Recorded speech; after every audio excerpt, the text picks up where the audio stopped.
Greetings, fellow Frank fans. Haven't done a tutorial in a while, but I'm going to do a two-part short tutorial here on the song Tryin Anyway from Strange Universe.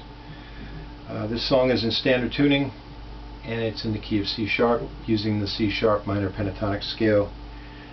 There is a riff in this song that is the unique signature riff of the song. It repeats 4 times, starting out with the intro.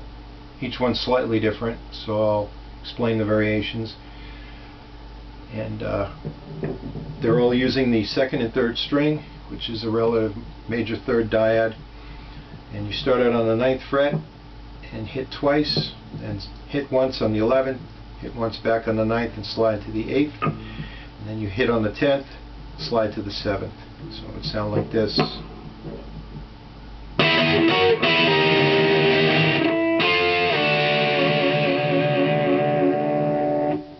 And it launches into the fills that lead into the first verse. The riff repeats again at about 29 seconds for the second time, and on that one there's a little bit of tremolo dive bombing that sounds like this.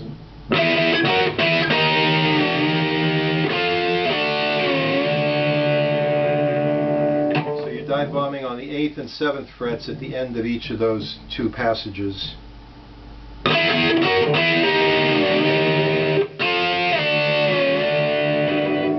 And you launch into your second fill. Then the riff repeats again at 57 seconds, and on this one it's different than the 2 previous ones. It goes like this.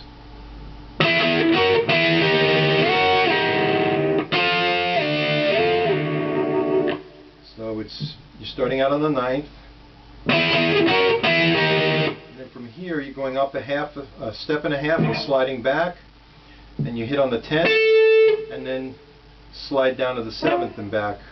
So it's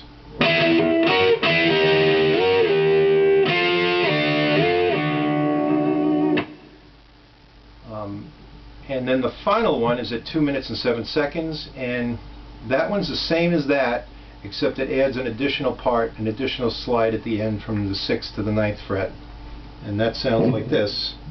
Let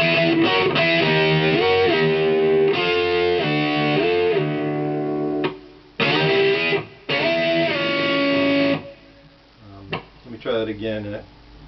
It's and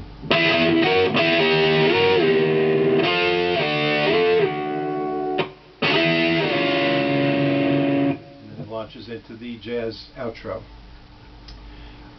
So that's the riff. The verses are basically doing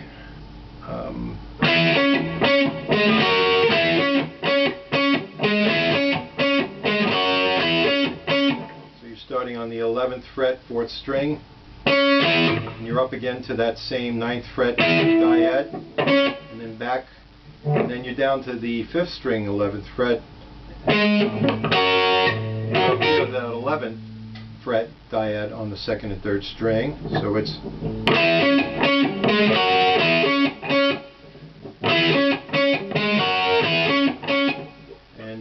he also repeats that in double tracks. It dubs it in on a separate track where he's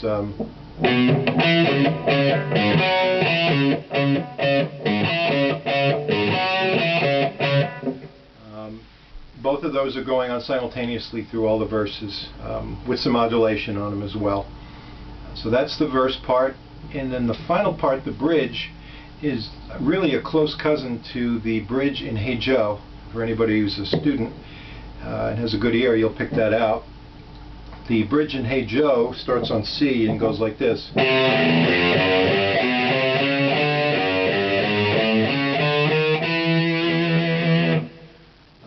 This one starts on D, so it starts up a whole step higher, and it goes from D to E on the 5th fret. And then you're dropping to the 6th string on the 4th fret and walking up a chromatic walk up from the 4th to the 7th fret. So it would be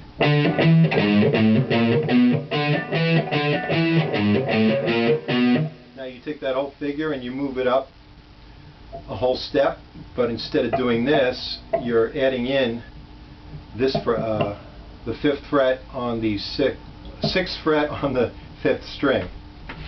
So you're doing the full 4 fret walk up like you had done previously on the 6th string. And then you drop down to the 6th, do the 4th fret walk up, and then you're back to the 2-string toggle between the E and the F sharp. So it would be like this. Move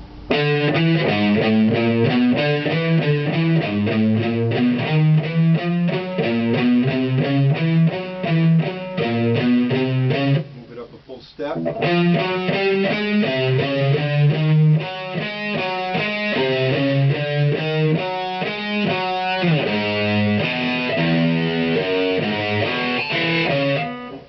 That part, you're basically dropping down from that last phrase, and you're dropping down to a G sharp, a B, E, F sharp, G sharp, B, E, C sharp.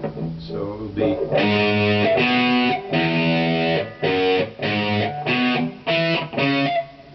And then you're back into that.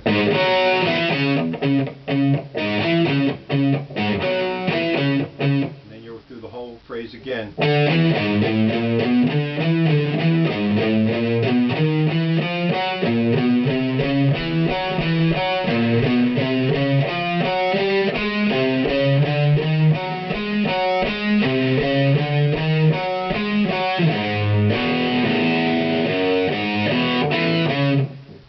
So those are all the key structural parts to the song. There are a couple of cool riffs in there. At the end of the 2nd verse, there's a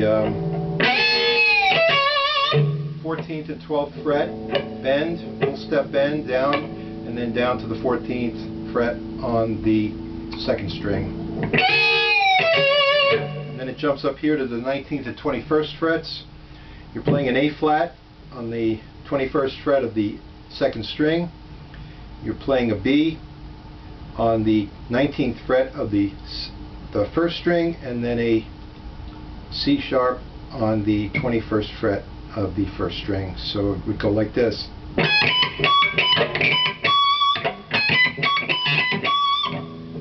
And then you're back into the riff. Those are a couple of the cool bends. There's another. As you come out of that 3rd riff, where it's you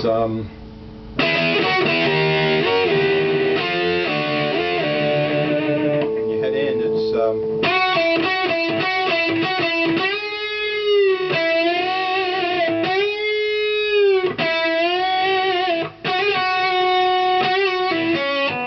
that riff right there. You're on the 3rd string, 11th fret. You're doing a full step bend up.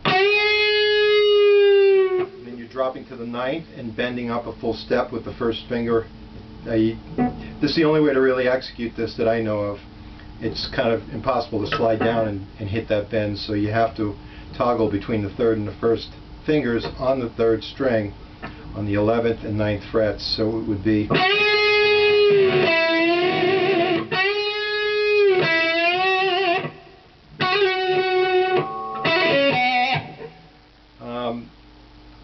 That's a unique, I guess, phrasing ability to use the 1st finger and bend with that. It requires the strength of not slipping off with using just one finger to bend. But that's I think one of the coolest riffs in this to pick out.